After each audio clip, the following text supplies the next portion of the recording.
From Kansas State University, this is Agriculture Today. Eric Atkinson with you, and here's what's ahead. K-State's Sarah Lancaster will talk about herbicide carryover considerations when planting a cover crop this fall. She says that cover crops differ in their sensitivity to residual herbicides from the previous crop, and how that also differs depending on the herbicide product itself, all of which is important to cover crop establishment. Then, on the latest edition of FSA Coffee Talk, David Schemm of the Farm Service Agency will provide an update on a variety of USDA programs, including the Coronavirus Food Assistance Program activity in Kansas. And awaiting with another Stop, Look, and Listen is K-State's Gus Vanderhoeven. All this and more directly ahead on Agriculture Today. A social distancing tip. Putting distance between yourself and others is critical to slowing the spread of coronavirus. So here are ways to stay in contact without the physical contact part. Call, send a text, set up a video conference, post on social media, dedicate a song on the radio. If you have symptoms of fever, dry cough, and shortness of breath, call your healthcare provider before going to their office. For more info, visit coronavirus.gov. Let's all do our part, because we're all #AloneTogether. Brought to you by the Ad Council. Thanks for tuning in once again. You're listening to Agriculture Today. Glad to have you aboard. Well, we've more discussion now for those of you inclined to plant a cover crop of one type or the other this fall. That prospect has really caught on with a lot of producers out there, and there are so many things to think about. One of those we'll dwell upon today with our guest, Research and Extension Weed Management Specialist at Kansas State University. Sarah Lancaster is Mike's side with us. And Sarah, we're looking here at the potential for herbicide carryover from previous crops on acreage which will be planted to a cover crop this fall. And this is a consideration that you'd like producers to take up with some scrutiny. That's right, Eric. You know, we spend a lot of time in our extension weed science programs talking about how important residual herbicides are for season-long weed control. But now we come to sort of the dark underside of residual herbicides. And if you're thinking about using covers, in this particular article, we're specifically focusing about using covers after corn production. If you're thinking about using cover crops for weed management, you have to be aware of the residual herbicides that you used earlier in the season for weed management in your corn. And that is because establishment of that cover crop could be jeopardized by that herbicide carryover, right? That's right. So some of the covers that we like to use can be sensitive to some of the herbicides that are often recommended for use in corn. And that becomes especially important when we think about the fact that, you know, we need those covers out there growing very vigorously here in the fall, especially if we're planning on using those covers to provide a level of weed management, either for fall emerging weeds like maybe mare's tail, or even for some of those weeds that come up in the spring, those small-seeded weeds like Palmer amaranth, right? If we get a good established cover crop that has a lot of biomass, that can help to suppress some of that Palmer amaranth emergence later in the spring. Not all cover crops are created equal in this respect. We want to talk about that. By the way, she's referencing an article on this topic in one of the most recent Agronomy E-Update newsletters posted by K-State. We will tell you how to have a look at that directly in just a moment here. But you consider the assortment of cover crops one might choose from. You do see these distinctions in their response to herbicide carryover by chemical, right? That's right. So we think about high biomass producing cover crops as being primarily those winter annual cereal grains, things like cereal rye and wheat. Now, I know cereal rye is sort of a dirty word in some parts of Kansas, but really it's a good cover crop for something that will, for someone who is looking for a large amount of biomass. And so there's not been a ton of replicated field studies conducted on cover crop response to residual herbicides, but I pulled what was available. Most of that has been published in the last 3 or 4 years. And really, cereal rye has a level of tolerance to a good number of the herbicides that we like to use. Things that we need to be a little more careful with in terms of cover crop species would be our legumes. Hairy vetch is one that folks like to use. It hasn't been studied quite as much. We know that dual and harness, those group 15 herbicides, are suitable for going before hairy vetch. We have less information about other products. But specifically, clovers can have some problems behind some of our residual products. So, for example, red clover doesn't do well when planted into residues of Callisto. So something to be aware of. And then when you think about things like tillage radishes or those brassica species, again, they don't have quite as much research as, for example, the cereal rye, but we know that they don't tolerate residues of things like balance or sharpen very well. So it's really all over the map as far as those tolerance levels. How does a producer know for sure what chemicals they may have applied previously may in fact be an impediment to that cover crop? So that's a good question, Eric. You know, this is one of the reasons why some of this research has been done. The labels aren't always really clear on what cover crop plant back intervals are for some of these products. As cover crops have gained prevalence, it's starting to become more common. And, you know, with things like the cereal grains, you can use the plant back restrictions for cereal grains.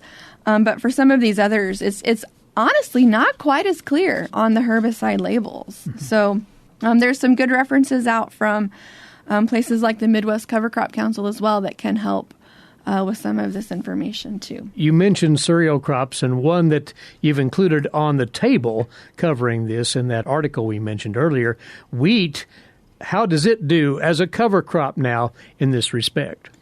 You know, wheat is a good choice for a cover crop, and really it's going to tolerate the herbicides that we're using in our corn rotation very well. You know, Kansas farmers are used to growing wheat in rotation with corn, and so a lot of the herbicides that we're recommending are compatible with using wheat as a cover.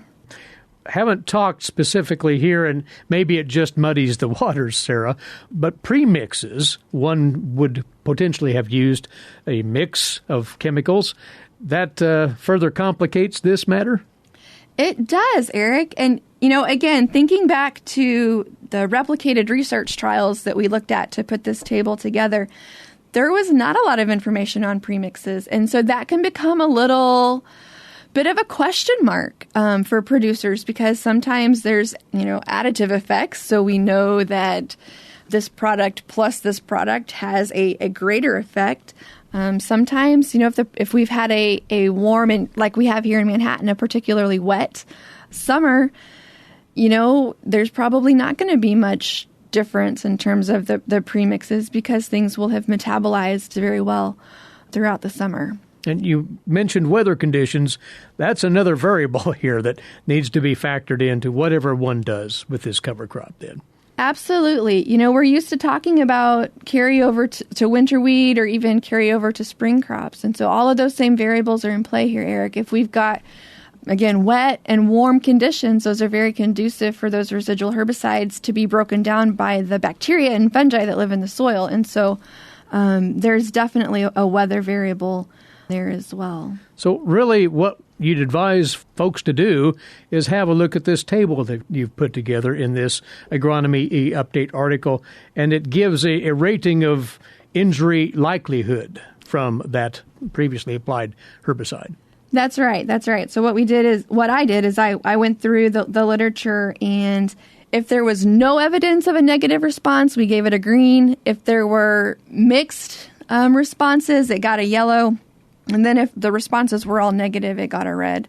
And again, a few of them had some comments on some of the herbicide labels, but really those are few and far between. Yeah.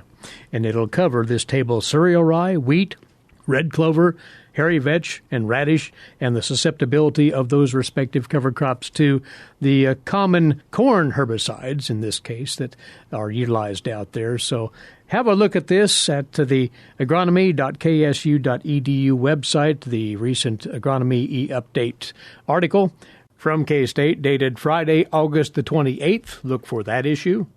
All of this said, though, Sarah, this is not to dissuade producers from looking at and employing cover crops for weed control. You're still a strong advocate for that option. Eric, we need to give our herbicides every help that we can give them in order to have season-long weed control from our herbicides. And so if cover crops can take some pressure off of the herbicides, especially when we think about selection pressure for herbicide-resistant weeds, it's something that I would encourage producers to think about if it fits in their rotation and in their budgets and in their environment. All right. Well, they've become quite the interest out there across the countryside, the utilization of cover crops for an assortment of purposes. And one of those certainly might be as a functioning method of improving your overall crop weed control program. But be aware of the herbicide residual issues that might be out there as you look at that cover crop planting this fall. And Sarah, as always, thanks for coming over and sharing some thoughts with us right here. Thanks, Eric. She's Sarah Lancaster, Research and Extension Weed Management Specialist at Kansas State University.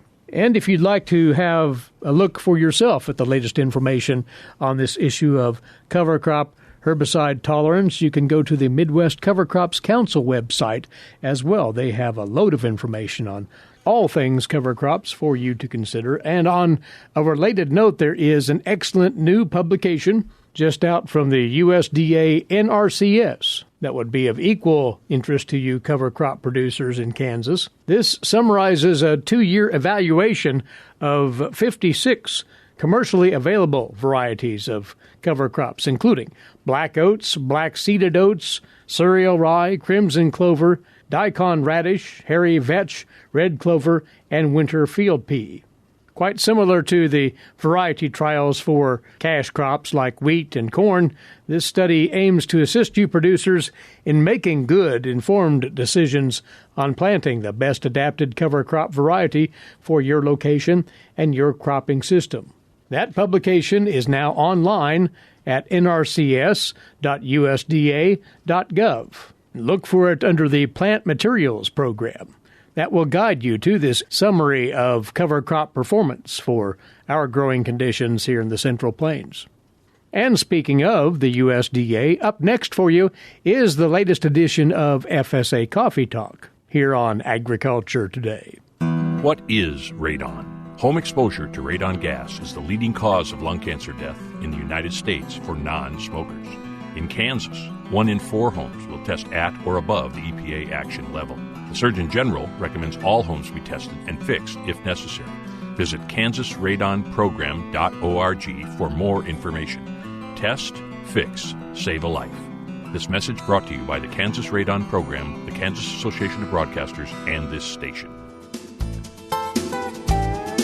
For you now on Agriculture Today, as promised, the latest version of the FSA Coffee Talk. That's where we get together with specialists from your Farm Service Agency state headquarters, catch up on what's going on with various USDA programs. And this time around, doing the honors is the state director of the Farm Service Agency here in Kansas, David Schemm.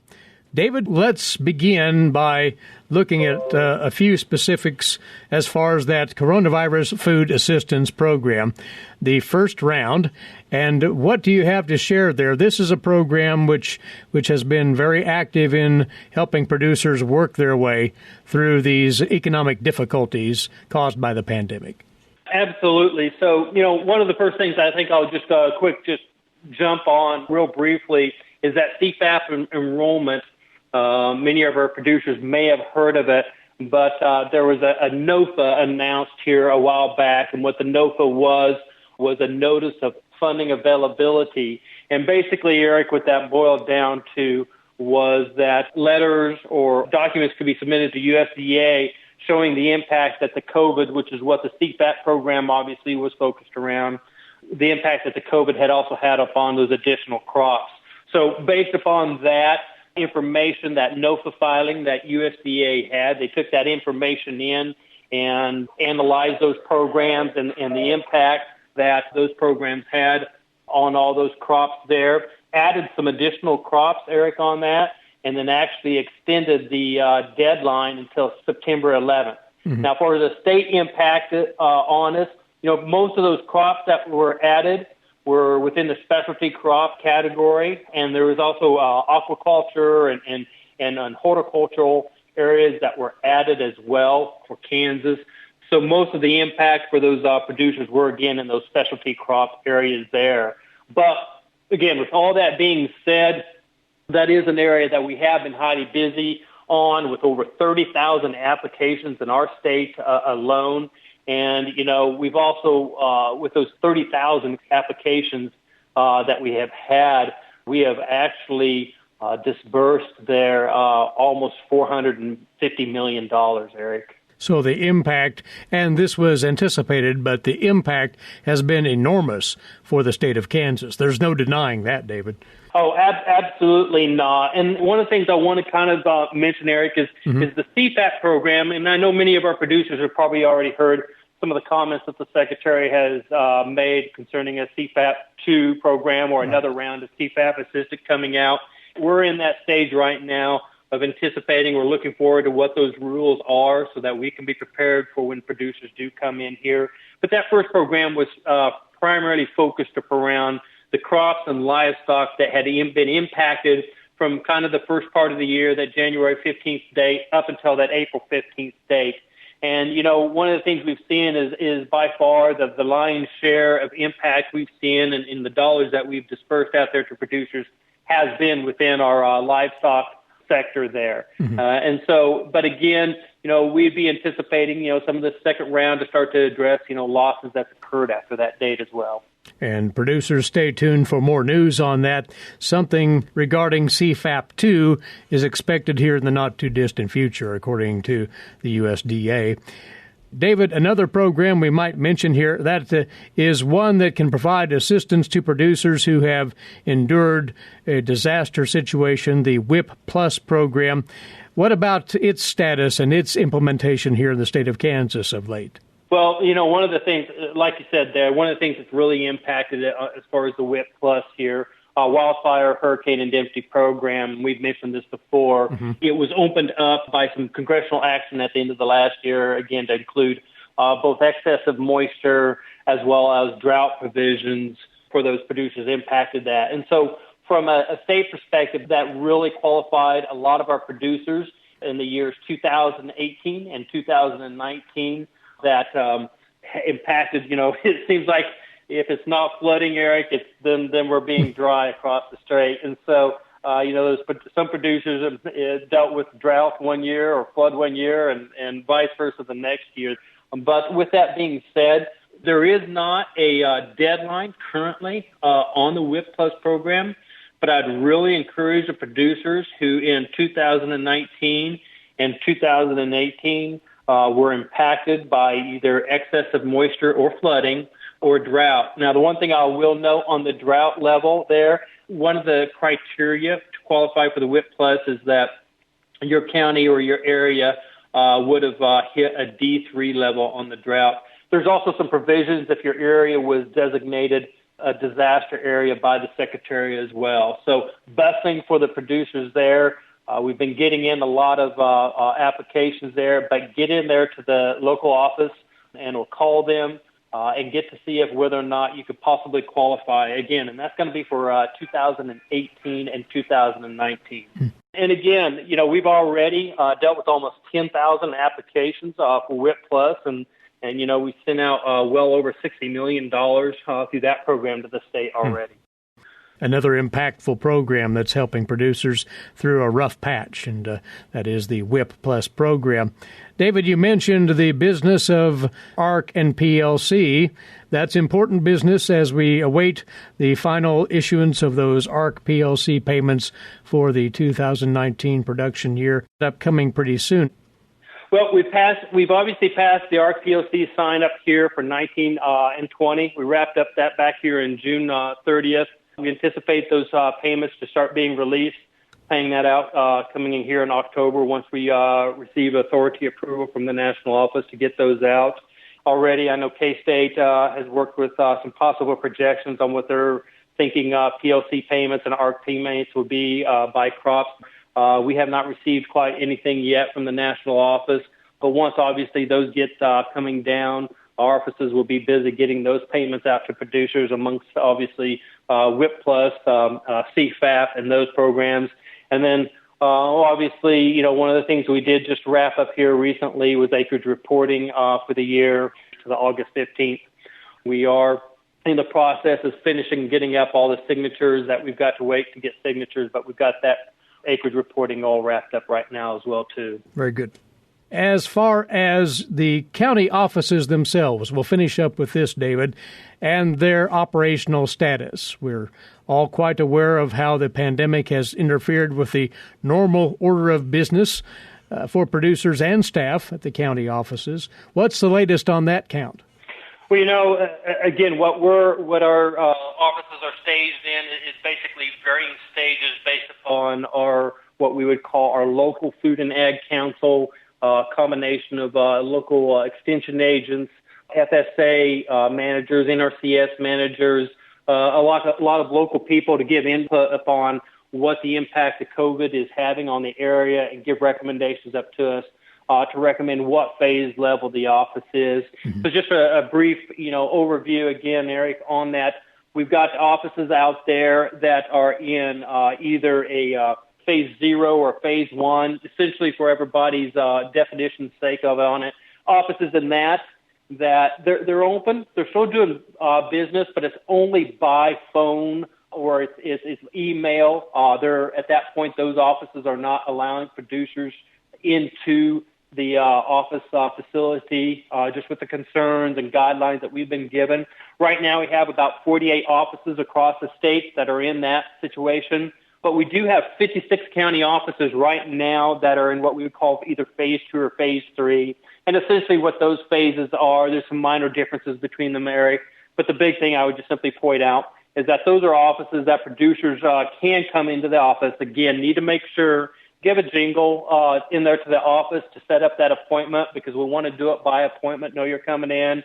And then when you do come in, go ahead and just grab your mask. We're trying to be, obviously, with the impact of employees out there and customers. I mean, we've got customers that, according to CDC guidelines, are in that high-risk category, and we don't want to impact either our employees or customers out there and trying to be safe for everybody. So give a call into that office there and get them set up. But we've got 56 offices out there across the state that are operating, letting those producers come in there, again, by appointment, Eric. And so, offices, again, we continue to be very busy. Employees are doing absolutely a tremendous job getting the work done out there for our producers across the state and knowing the impact it can have. I have to mention, just in passing, though, Eric, that even our loan division has been incredibly busy. Mm-hmm. There, we're up almost 130 to 140% over last year in terms of sheer volume of dollars as well as applications out there. So we know the need and we see the need that our producers are having out there, and we are truly eager to serve them and do it as best we can. Indeed, and hats off once again to your folks at those local FSA headquarters for carrying out all this important business in the midst of the trying times that continue to a certain extent. David, we always appreciate the update, and we will catch up with you again quite soon. Many thanks. Thank you, Eric. He's David Schemm, the State Director of the Farm Service Agency here in Kansas. And David, our guest on the latest FSA Coffee Talk here on Agriculture Today. Make hand washing a healthy habit everywhere you go. Wash your hands with soap and water for at least 20 seconds, especially after going to the bathroom, before, during, and after preparing food, and before eating. If soap and water aren't available, use a hand sanitizer that has at least 60% alcohol. Life is better with clean hands. A message from the Centers for Disease Control and Prevention. Welcome back to Agriculture Today, coming to you from the campus of Kansas State University. Eric Atkinson with you. And now today's agricultural news headlines, courtesy in part of DTN. Well, the USDA came out with its weekly crop progress and condition update for Kansas a day late because of the Labor Day holiday, that is, on Monday. And for the week ending this past Sunday in the state, our topsoil moisture supplies were 1% surplus, 43% adequate, and 56% short to very short, again, as of this past Sunday. Subsoil moisture, 1% surplus, 51% adequate, and 48% short to very short. The condition of the Kansas corn crop this week at 58% good to excellent, 28% fair, and 19% poor to very poor. Corn now dented 83%, and corn reaching maturity at 31%. The corn harvest is 4% complete in the state.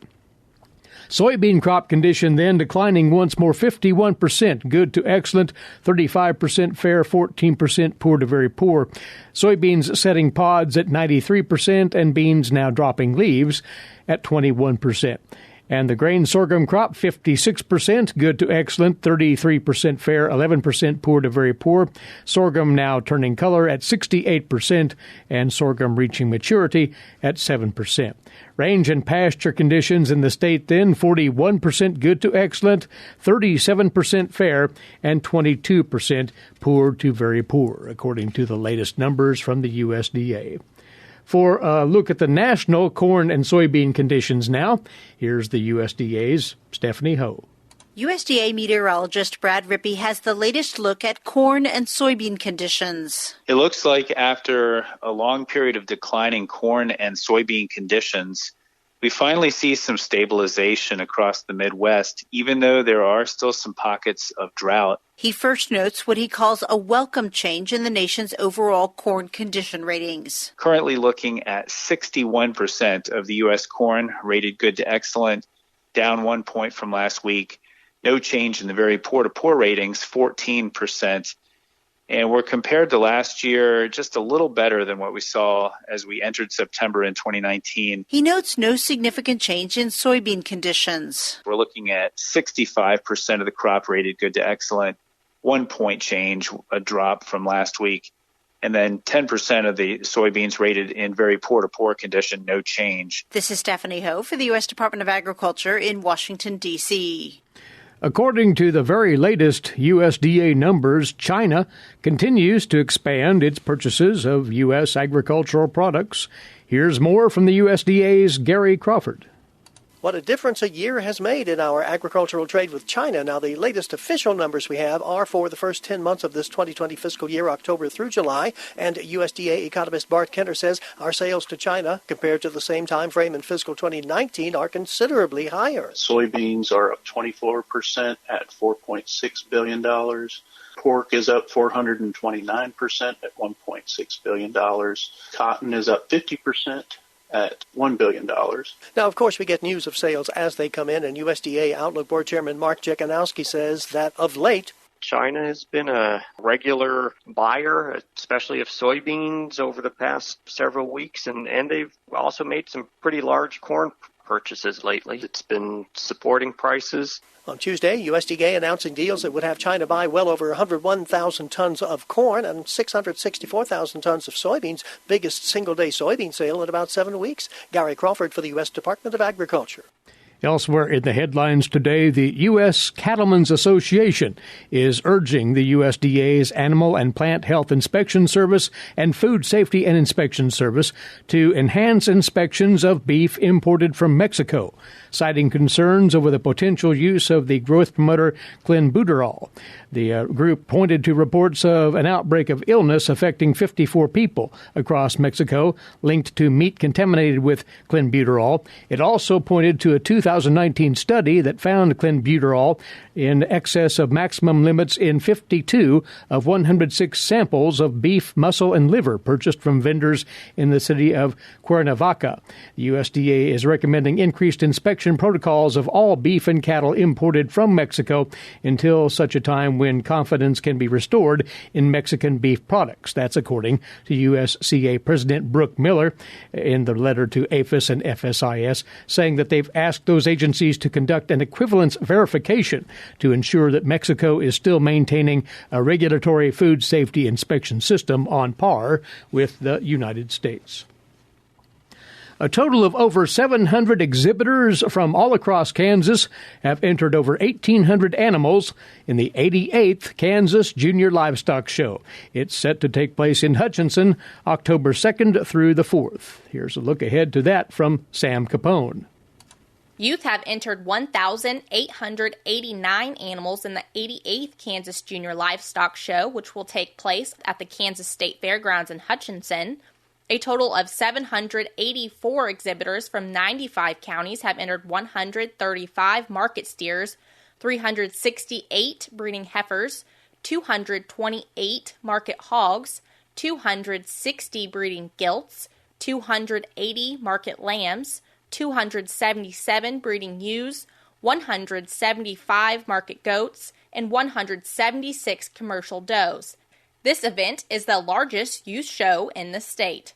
The show will award several scholarships to exhibitors who have excelled academically in community service and 4-H/FFA. This is the 28th year for the scholarship program, which has awarded a total of $472,900 to 337 Kansas Junior Livestock Show exhibitors since 1993. Last year, a total of $22,000 was presented to 14 individuals. The Kansas Livestock Association and Kansas State University are major sponsors of the show, along with Cargill, Merck Animal Health, Seaboard Foods, American Ag Credit, Kansas Farm Bureau, and Farm Bureau Financial Services, the Kansas Department of Agriculture, and Friends of the Kansas Junior Livestock Show. I'm Sam Capone. And the Kansas Department of Agriculture will be hosting a virtual livestock export webinar featuring industry experts on exporting livestock and genetics. That webinar to be held online on Thursday, October the 1st. Participants will learn about export strategies as well as gain an understanding of export financing and regulatory requirements. A variety of topics will be covered, including technical information needed to enter that export market. Registration is now open. There's no cost to participate. Find out more at agriculture.ks.gov/international. Again, agriculture.ks.gov/international. This is Agriculture Today. When you are in need of timely, reliable, and trusted information, K-State Research and Extension is here. Whether it's organizing people, information, or resources, they have the necessary tools. Community comes first for K-State Research and Extension. For more information and to connect with your county's extension agents, visit www.ksre.k-state.edu. This is Agriculture Today. Stop, look, and listen. There was no problem finding a parking place. That's Gus Vanderhoeven of Kansas State University with comment on life in rural Kansas.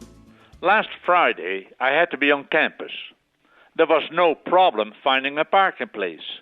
I even found a place in the shade of an overhanging tree. I put a mask on and walked to Throckmorton Hall. Campus was empty. Only a few students walked the sidewalks. Nearly all wore face masks like I did. It's required on campus. I know students are back, and in one way or another, classes have resumed. The Sunday newspaper stated that virus cases in the county have more than doubled since the university started 3 weeks ago. It was expected with the return of students. I did pass 3 students sitting on the old limestone wall. They were sitting in the shade, keeping some distance. Not that much, some distance. I crossed the road and entered the building. There are plenty of warnings and stations to sanitize your hands. Please do not use the elevator. Use the steps. I did. Walking the stairs is good exercise. It always amazed me in the old times how many healthy students use the elevators. Walking is good for you. I was early for my Zoom meeting with faculty. This old man has never Zoomed. My computer does not have a camera. And to be honest, I had no idea what zooming entails, except it is a way of communicating where the different participants can see and interact with each other via the computer screen. To facilitate the meeting, I would have to come to campus and use the computer system in the horticultural department faculty meeting. It would all be set up and ready to go by the technician. With the experience of many extension meetings in the past, I knew well to be early. The faculty meeting would start at 1 in the afternoon sharp. I was there at noon, plenty early, but like always, never does everything run smoothly. Of course, I'm not used to zooming, but the way the computer screen and speaker were set up, it required some extra maneuvering. Steve, the new department head, whom I highly respect, saw a quick solution to my discomfort and suggested I should go to his office and use his desk and computer setup as is. And that we did. The reason I was there at all, I was asked if I would be comfortable and willing to share with the current faculty, of whom several are young and new, and working under coronavirus restrictions, what the department means to me. Even though I retired in 2000, I'm still interested in the department, the university, and the students. I accepted the challenge, knowing darn well that it would not be an easy chat with your peers. As people came online, and I noticed their faces flicker on the screen, I bantered with some. It was unfamiliar to me, but I quickly settled in. I was very glad I was early. Steve took over and started the meeting, and I could watch the participants settle down wherever they were, as they could see me. Then Steve said, "Okay, Gus, she's yours." The title was Keeping Perspective During Difficult Times. Earlier, Steve had asked me if I would be willing to explain to my peers what I meant when I once said, "I love our department and care for it." To answer the question, I opted to highlight the fact that I now have lived longer in Kansas than I and my family had lived anywhere else, and very important, what that meant to me. I was born in April 1932 in the Netherlands. So the first years you're a baby, kindergarten, elementary school, and high school. There was World War II, all 5 years and the aftermath. Then, as a 20-year-old in 1952, going to Australia, working on a dairy farm and getting my USDA college degree. Returned to the Netherlands to get married to my high school sweetheart, the sister of a friend. Then back to Australia, managing a citrus orchard and dairy farm. I was offered to buy the dairy farm, but had no money. Guido was born. In 1959, I accepted the position with a Dutch firm in North Carolina and moved my family to America, having packed furniture and shipped it. I traveled to the USA by boat. It was a long trip. I worked 5 years for the Dutch company and then enrolled at VPI to continue my studies, BS, MS, and PhD. I was in charge of the research station. There's family, work, and studies. Fast forward to April 1, 1974, and I've accepted the position of Extension Specialist in Landscape and Environmental Horticulture at Kansas State University, the aim of my studies. Just figure, that took 42 years.